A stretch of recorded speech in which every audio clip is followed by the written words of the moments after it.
Welcome to অনন্যার গল্পগাথা channel. অনন্যার গল্পগাথা চ্যানেলে আপনাদের সবাইকে স্বাগতম। সকলে কেমন আছেন? আশা করি নিশ্চয়ই ভালো আছেন। আমার এই চ্যানেলে আমি বিভিন্ন রকমের গল্প আপনাদের পাঠ করে শোনাবো। আপনাদের যদি ভালো লেগে থাকে একটু সাবস্ক্রাইব করে দেবেন চ্যানেলটা, আর একটু লাইক দিয়ে আমাকে উৎসাহিত করবেন। আর আমার পাঠ করা গল্প আপনাদের কেমন লাগছে তা কমেন্ট করে অবশ্যই জানাবেন। ধন্যবাদ। আজকের গল্প দুষ্টু দর্জি। লেখক সুকুমার রায়। এক দর্জি ছিল, তার মতো ভালো সেলাই আর কেউ জানতো না। একদিন তাদের রাজপুত্রের বড় শখের পোশাক ছিঁড়ে গেল, তাই তিনি সেটা দর্জির বাড়ি রিপু করতে পাঠিয়ে দিলেন। দর্জি বসে বসে পোশাক সেলাই করছে আর ভাবছে, আহা, এমন একটি পোশাক যদি আমি পরতে পেতাম তবে না জানি আমাকে কেমন দেখাতো। ভাবতে ভাবতে তার ভারী লোভ হলো। আস্তে আস্তে পোশাকটা তুলে গায়ে দিল। তারপর আয়নাটি সামনে ধরে বলল, বাহ, এ যে ঠিক রাজপুত্রের মতো দেখাচ্ছে। এখন আমাকে দেখে কে দর্জির ছেলে বলে বুঝবে? এই না বলে বাক্স থেকে তার পুঁজি পাটটা বের করে রাতারাতি চুপচাপ সেই দেশ ছেড়ে পালিয়ে গেল। সে যেখানে যায় তার সুন্দর চেহারা আর দামি পোশাক দেখে লোকে মনে করে যে নিশ্চয়ই কোনো রাজা রাজরার ছেলে হবে। চলতে চলতে একদিন তার বয়সী একটি লোকের সঙ্গে তার আলাপ হলো। সে লোকটি বলল, আমি সুলতানের ছেলে, আমার নাম ওমর। আমার জন্মের সময়ে গণক বলেছিল যে 20 বৎসর বয়স পর্যন্ত নিজের রাজ্যে থাকলে আমার ভয়ানক বিপদ হবে। সেই জন্য বাবা আমাকে মামাবাড়ি পাঠিয়ে দিয়েছিলেন। সেখানেই আমি মানুষ হয়েছি। এখন 20 বৎসর হয়ে গেছে, তাই দেশে ফিরে যাচ্ছি। দর্জি জিজ্ঞাসা করল, আচ্ছা, তুমি তো বড় হয়ে সেখানে কখনো যাওনি, কি করে সব চিনবে? ওমর বলল, এই রাস্তা ধরে কিছু দূর গেলে একটা মসজিদ দেখা যাবে, সেখানে বাবা আমার জন্য অপেক্ষা করবেন। এই যে তলোয়ার দেখছো, এটা মামা দিয়েছেন। তার সঙ্গে বাবার এই কথা আছে যে এই তলোয়ার দেখিয়ে আমি বলবো, যার আশায় বসে আছেন আমি সেই। আর বাবা উত্তর করবেন, আল্লাহ তোমার মঙ্গল করুন। তাহলেই চেনা যাবে। এই রকম গল্প করতে করতে দুজনায় একটা সরাইখানায় ঢুকলো। সেখানে খেয়ে দিয়ে দুজনে শুয়ে রইল। দর্জিটার কিন্তু সারা রাত ঘুম হলো না। সে ভোর না হতেই উঠে ওমরের তলোয়ারটি নিয়ে চুপচাপ সেখান থেকে পালালো। খানিক দূর গিয়ে দর্জি দেখতে পেল যে একটা মস্ত মসজিদের সামনে অনেক লোকজন দাঁড়িয়ে আছে। তাদের মাঝখানে একজন বুড়ো লোক বসে আছেন। তার চেহারা আর পোশাক দেখেই সে বুঝল, ইনিই নিশ্চয়ই সুলতান।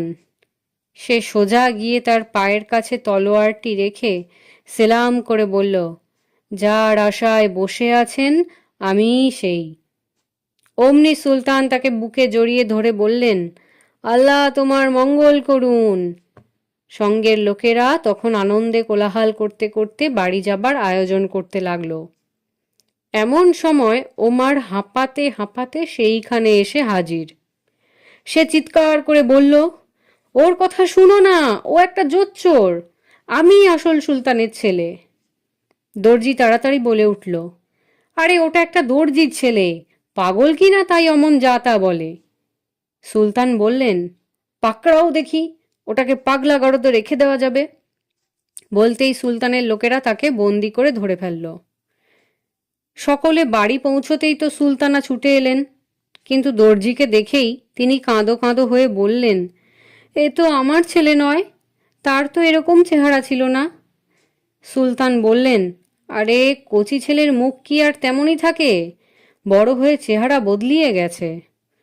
সুলতানা বললেন, না না, আমি কতবার আমার ছেলের মুখ স্বপ্নে দেখেছি, সে মুখ মোটেই এরকম নয়।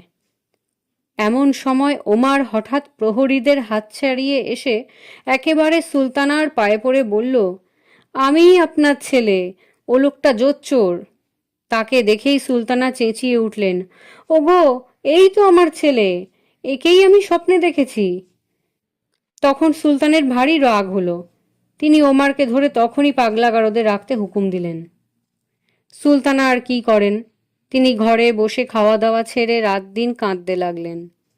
কাঁদতে কাঁদতে হঠাৎ তার মাথায় এক বুদ্ধি জোগালো। তিনি সুলতানকে গিয়ে বললেন, আমার একটা শখ হয়েছে যে তোমার ছেলেকে আর ওই পাগলা দর্জিকে দুটো ওড়না বুনতে দেব। যারটা ভালো হবে সেইটা আমার জন্মদিনে গায়ে দেব। সুলতান বললেন, সে তো বেশ কথা। তারপর দর্জি আর ওমার দুজনকেই সুঁচ, সুতো, জড়ি, রেশম এইসব দিয়ে সুলতানা বললেন, আমাকে সুন্দর একখানা ওড়না বানিয়ে দিতে হবে। দর্জির ছেলে ভাবল, সুলতানা আমার ওপর চটে আছেন, এইবার তাকে খুশি করে দিতে হবে। তাই সে খুব যত্ন করে সোনালি রূপালি ফুল পাতা এঁকে চমৎকার একটি ওড়না বানালো। তাই দেখে সুলতানা বললেন, বাছা, তোমার হাতের সেলাই তো বড় চমৎকার, একেবারে ওস্তাদ দর্জির মতো। এমন সেলাই কোথুকে শিখলে বলো দেখি? তখন দর্জি ভারী থতমত খেয়ে গেল। তারপর দুজনে ওমরের ঘরে গিয়ে দেখলেন যে সে বেচারা চুপ করে বসে আছে। সুলতানা বললেন, আমার ওড়না কই? ওমর মুখ ফুলিয়ে বলল, আমি তলোয়ার চালাতেই শিখেছি, ছুঁচ চালাতে তো জানি না। সুলতানের মনে তখন ভারী খটকা লাগলো। সে দেশে এক আদ্যিকালের বুড়ি ছিল, লোকে বলতো সে জাদু জানে। সুলতান অনেক ভেবে কিছু ঠিক করতে না পেরে সেই বুড়ি জাদুকরীকে গিয়ে সব বললেন। বুড়ি তাকে দুটো কৌটো দিয়ে বললেন, আপনি বাড়ি গিয়ে ওদের দুজনকে বলুন এর মধ্যে একটা কৌটো পছন্দ করে নিতে। যে যা পছন্দ করবে তাতেই বোঝা যাবে কে আপনার ছেলে। কৌটো দুটি ভারী সুন্দর, দেখতে দুটোই একরকম, কিন্তু একটার ওপর লেখা আছে টাকার সুখ, আর একটাতে লেখা আছে বীরত্বের সম্মান। সুলতান আর সুলতানা দর্জি ছেলেকে ডেকে বললেন, এর মধ্যে তোমার কোনটি পছন্দ বলো তো? দর্জি অমনি খপ করে টাকার সুখ লেখাটি ধরল, কিন্তু ওমার এসে বীরত্বের সম্মান লেখা কৌটোটি পছন্দ করল। সুলতান বললেন, আচ্ছা, নিজের নিজের কৌটো নিয়ে যাও। যেই কৌটো দুটো হাতে নেওয়া অমনি ফট করে তার ঢাকনা খুলে গেল। ওমারের কৌটোর মধ্যে ছোট্ট সুন্দর একটি মুকুট আর রাজদণ্ড, আর দর্জির কৌটোয় একটা ছুঁচ আর সুতো। তখন আর কারো বুঝতে বাকি রইল না যে কে দর্জির ছেলে আর কে সত্যি সুলতানের ছেলে। চারিদিকে হইচই পড়ে গেল। সেই গোলমালের মধ্যে দর্জির ছেলে এক দৌড়ে যে কোথায় পালালো আর কেউ তাকে খুঁজে পেল না। ধন্যবাদ সকলকে গল্পটি শোনার জন্য। যদি আমার গল্প পাঠ ভালো লেগে থাকে তাহলে অবশ্যই লাইক, কমেন্ট এবং সাবস্ক্রাইব করে দেবেন। কমেন্টে অবশ্যই জানাবেন আপনাদের গল্প কেমন লাগছে। আর আপনাদের যদি কোনো গল্প আমার গলা থেকে শোনার ইচ্ছা থাকে তাহলে সেটি অবশ্যই জানাবেন।